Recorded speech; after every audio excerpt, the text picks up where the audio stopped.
সব জায়গায় line break করা যার কাজ। এই যে পোকো ব্যারিকেডের বাইরে গিয়ে দাঁড়িয়ে আছে। আমরা চলে যাচ্ছি পাপা, এখানে লম্বা লাইন দিয়ে চলে যাচ্ছি, তুই থাক। ছেলের জন্য পাপাকেও এখন লাইন ব্রেক করতে হলো। আয় আয় আয়, এতক্ষণ আমি সামনেছি, কান্নাকাটি করেনি, এখন যেই পাপার কাছে গেছে সব কিছুতে বাধা দিচ্ছে, ব্যাস কান্নাকাটি। একসাথে যাবো তো, চল চল চল চল। তোর জ্বালাতনে না বাবা, প্রীতম এখনো আসেনি, এখনো ওয়েটিংয়ে আছে যে একসাথে যদি সিটটা ম্যানেজ হয়ে যায় তার জন্য। আর এই পকোর জন্য আমাদেরকে এদিকে চলে আসতে হলো। তো লাস্ট ফাইনাল চেকিং এখানটাতে হচ্ছে।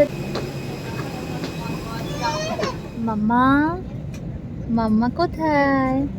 ওকে, মাম্মা কোথায়? ফ্লাইটের ভেতরে যে ঘুমিয়ে পড়েছে অনেক। বাড়ি থেকে ওর জন্য সুজি করে এনেছিলাম, সুজি খেয়েছে, তারপরে জল খেয়েছে, তারপরে ঘুমিয়েছে। আর এখন আমরা এখানটাতে এই যে বসে পড়েছি। বুঝতে পেরে আজকে ঘুম পাচ্ছে, বকুকে নিয়ে এরকমভাবে ঘুমানোও যাচ্ছে না, তাই ভাবলাম যে ও ঘুমোক, আর দুর্গাপুর গিয়ে পুরুলিয়া গিয়ে আমরা একবারে ঘুমিয়ে পড়বো। এটাও ফ্লাইটেরই।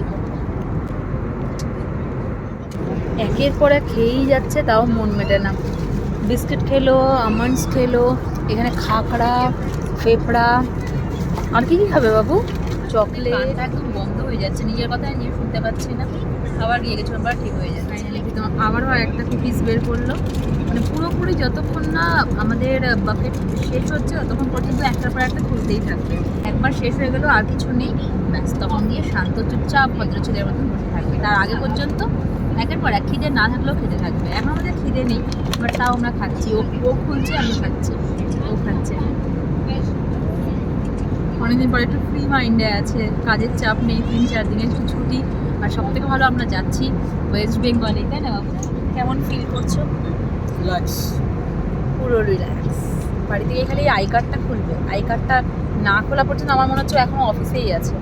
আর এই চলে এসেছে আমাদের ইন্ডিগো স্পেশাল মশালা চায়। আবার বের করো প্যাকেট, খাকড়া দিয়ে খাই এবার চা। আমি এখানটাতে একটু ভিডিও করছি, প্রীতম খেপে বোম।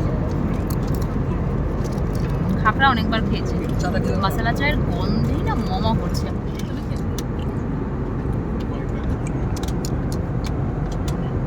প্রত্যেকবার চা খেতে গিয়ে আমার জিভটা পুড়ে যায়, শোনা গেলা কথা, এবারও তাই।